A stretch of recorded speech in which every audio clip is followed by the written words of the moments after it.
Muy buenos días, mis amados hermanos, amigos. Una vez más, por la gracia de nuestro buen Dios, estamos despiertos de este nuevo día y retomando los devocionales. Ahora, como han escuchado a través del equipo pastoral de nuestra iglesia, doy gracias a Dios por la vida de los pastores William, el pastor David Velázquez, el pastor Arturo Castillo, el pastor Ezequiel Alba, quienes están colaborando. Y sé que será de gran bendición para todos escuchar desde otras perspectivas y desde las experiencias de mis hermanos, quienes también, guiados por el Espíritu Divino y en oración, estamos elaborando estos devocionales con la única intención de poder edificar el cuerpo de Cristo. Así, espero que los estén recibiendo con beneplácito y sobre todo con un corazón dispuesto para la palabra de nuestro Dios. Escudriñenlo todo, retengan lo bueno. Les invito a orar. Padre bueno, damos muchas gracias porque nos das el privilegio de la vida y la oportunidad de ser partícipes de esta historia, de tu iglesia, de la familia donde nos has puesto, del lugar donde trabajamos, de los amigos que nos rodean. Gracias porque de una u otra manera nos das el privilegio también de marcar la diferencia en esta sociedad con el amor de Cristo, con ese amor con que nos has amado. Permítenos pues reconocer que somos tu iglesia, tu cuerpo, y que también tienes designios y propósitos específicos y claros para nosotros. Así pues, en esta hora encomendamos que nuestras vidas y corazones puedan estar dispuestos a tu palabra y seamos guiados y edificados con ella. Te lo rogamos, Padre bueno, en el nombre de nuestro Señor Jesucristo. Amén. Ahora vamos a hablar sobre la unidad de la iglesia. Es muy importante después de un proceso electoral que hemos tenido bastante interesante, intenso y a veces hasta álgido, con comentarios en las redes sociales, memes, o a veces hasta en lo particular cuando las familias se dividen al estar participando en partidos distintos. Me tocó ver varios comentarios en las redes sociales o memes, como son mejor conocidos, también sobre algunos aspectos que me parecen no tan gratos y no tan acorde a la vida de los creyentes. Cuando se comparte un meme que hace ofensa, burla o escarnio de aquel que no comparte tu misma visión política, no demuestras ni amor ni respeto por tu prójimo. Algunos podemos estar o no de acuerdo con un partido político, con algún candidato, pero no por ello debe de usarse expresiones que denigren a la otra persona, porque la polarización que se da en nuestro país ya es bastante intensa y escuchamos comentarios como chairos, gente ignorante, gente tonta que no piensa, o los conservadores o los ultraconservadores o los de derecha, y eso divide a nuestra sociedad, divide a las personas también y muchas veces a las familias. El creyente, sobre todas las cosas, es un pacificador, es alguien que puede expresar su opinión, pero nunca olvidar su tarea principal aquí en la tierra.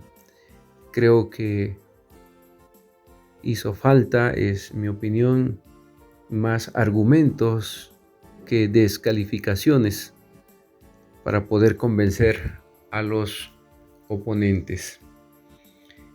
Las divisiones nunca son buenas porque merman la fortaleza de una sociedad. Puede ser una familia y se merma la fortaleza de una familia, puede ser un matrimonio y se merma esa fortaleza en un matrimonio. Así que ese famoso dicho, ¿verdad? Esa frase, divide y vencerás, pues no es para los creyentes. Nuestra tarea, vuelvo a repetir, va más allá de unas elecciones y va más allá de posicionarnos con tal o cual partido o candidato político. La iglesia de Corinto, una iglesia en un contexto de una sociedad bastante pudiente, a diferencia de la iglesia de Colosas, que era una iglesia pues con menos recursos económicos. La iglesia de Corinto era una iglesia en una ciudad cosmopolita, donde habían recursos tanto económicos como también, podemos decirlo, humanos e intelectuales, y se preciaban mucho de su sabiduría los de Corinto. La filosofía helénica estaba en su máximo apogeo y surge una división. Pablo quiere corregir un poco esta situación que está pasando en la iglesia de Corinto, porque esto es contrario a lo que la Escritura marca y contrario a la voluntad del Padre. Quiero leer con ustedes 1 Corintios 1, 10 al 17. Dice Pablo: Os ruego pues, hermanos, por el nombre de nuestro Señor Jesucristo, que habléis todos una misma cosa y que no haya entre vosotros divisiones, sino que estéis perfectamente unidos en una misma mente y en un mismo parecer. Porque he sido informado acerca de vosotros, hermanos míos, por los de Cloé, que hay entre vosotros contiendas. Quiero decir que cada uno de vosotros dice: yo soy de Pablo, y yo de Apolos, y yo de Cefas, y yo de Cristo. ¿Acaso está dividido Cristo? ¿Fue crucificado Pablo por vosotros? ¿O fuisteis bautizados en el nombre de Pablo? Doy gracias a Dios que a ninguno de vosotros he bautizado sino a Crispo y a Gayo, para que ninguno diga que fuisteis bautizados en mi nombre. También bauticé a la familia de Estéfanas. De los demás no sé si he bautizado a algún otro, pues no me envió Cristo a bautizar, sino a predicar el Evangelio, no con sabiduría de palabras, para que no se haga vana la cruz de Cristo. Pablo está preocupado. Le ha llegado una noticia. Él estaba en Éfeso en este momento, y desde Éfeso escribe esta carta a los Corintios, para que los hermanos de Corinto pudiesen tomar una postura correcta y posicionarse desde el reino de Dios en lugar de dividirse. Hay una situación de división en la iglesia de Corinto que Pablo quiere corregir. Pablo en esta carta llama 2 veces a los corintios hermanos. La intención de esto es que puedan ellos comprender que no son superiores unos a otros, que pertenecen a una misma familia, y segundo, que deben tratarse mutuamente con amor. Estos hermanos no han comprendido lo equivocado que es y las consecuencias que traen las disensiones y divisiones, ya que ellos eran hermanos, por lo tanto deberían vivir unidos en un amor fraternal. Ya nuestro Señor Jesucristo había expresado también esa preocupación cuando llevó a cabo su ministerio en la tierra. En San Juan 17 está lo que se conoce la oración sacerdotal de Jesús. Es la oración por sus discípulos, donde está pidiendo por la unidad de estos discípulos. Y es interesante que esto tenga repercusiones. La unidad o falta de unidad tiene repercusiones sobre el testimonio o la proclamación del Evangelio. Dice el Señor Jesucristo en San Juan 17, versos 20 y 21. Mas no ruego solamente por esto, sino también por los que han de creer en mí por la palabra de ellos, para que todos sean uno, como tú, oh Padre, en mí y yo en ti, que también ellos sean uno en nosotros, para que el mundo crea que tú me enviaste. Esto es muy importante porque nuestro Señor Jesucristo estaba orando no solo por los discípulos que estaban en este momento reunidos, sino por todos los que habrían de creer. Estaba orando por aquellos que evidentemente en Hechos se nos narra, ¿verdad?, que en el Pentecostés, después del derramamiento del Espíritu, cuando Pedro predicó a esa multitud, pues muchos se convirtieron a la palabra. Oraba por ellos, pero también por la iglesia de todos los siglos, porque cada día se siguen añadiendo al cuerpo de Cristo los que han de ser salvos, conforme lo declara la Escritura. Así, en esta intercesión, esta oración que hace nuestro Señor Jesucristo, está pidiendo, dice: Padre, para que todos sean uno, como tú, oh Padre, en mí y yo en ti, que también ellos sean uno en nosotros, para que el mundo crea que tú me enviaste.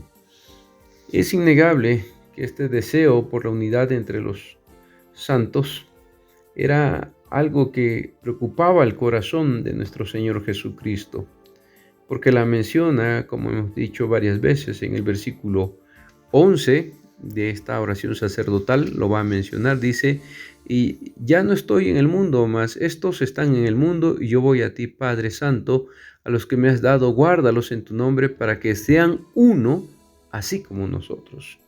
Luego en el verso 21 vuelve a hablar de esta unidad, para que todos sean uno, como tú, oh Padre, en mí y yo en ti, que también ellos sean uno en nosotros. Luego el verso 22, la gloria que me diste yo les he dado, para que sean uno, así como nosotros somos uno. Y finalmente en el verso 23 vuelve a mencionar esta unidad: yo en ellos y tú en mí, para que sean perfectos en unidad, para que el mundo conozca que tú me enviaste y que los has amado a ellos como también a mí me has amado. Podemos comprender el porqué cuando oímos a nuestro Señor Jesucristo afirmar que esta es la naturaleza de la relación entre el Padre y el Hijo. Hay una unidad perfecta entre el Padre y el Hijo, y por lo tanto, si la iglesia es el cuerpo de Cristo, debe reflejar la iglesia la unidad también que hay entre el Hijo y el Padre. Por eso hay una insistencia en la oración que tiene el propósito, por supuesto, de interceder con la iglesia ante el Padre, pero también tiene el propósito pedagógico de que la iglesia de todos los tiempos, al poder leer este evangelio, pueda comprender la importancia que había en esta oración y en el corazón de nuestro Señor Jesucristo sobre la unidad de la iglesia para el testimonio, para la credibilidad del testimonio del evangelio. Es importante entonces saber que nosotros imitamos la unidad de Cristo con el Padre en la iglesia, al estar unidos unos con otros.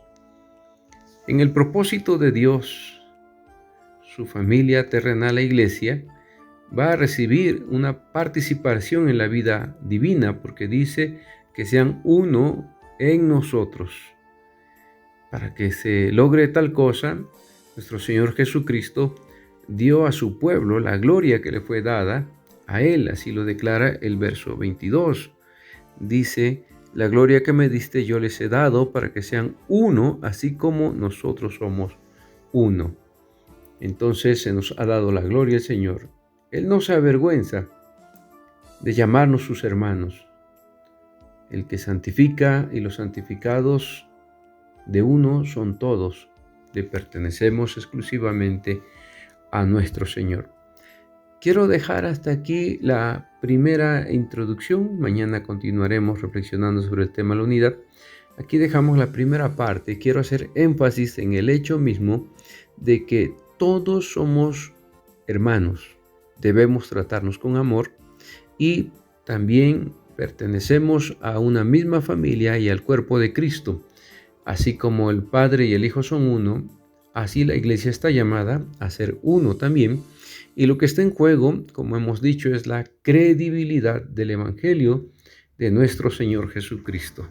Así pues, cada creyente debe asumir esta hermosa responsabilidad y privilegio de pertenecer al cuerpo de Cristo, de amar a su hermano y de mantenerse en ese corazón de unidad, de fraternidad, sabiendo que el predicar el Evangelio conlleva el testimonio de amor entre nosotros mismos. Que Dios les bendiga en gran manera, si el Señor lo permite. Mañana continuamos desarrollando el tema de la unidad. Bendiciones.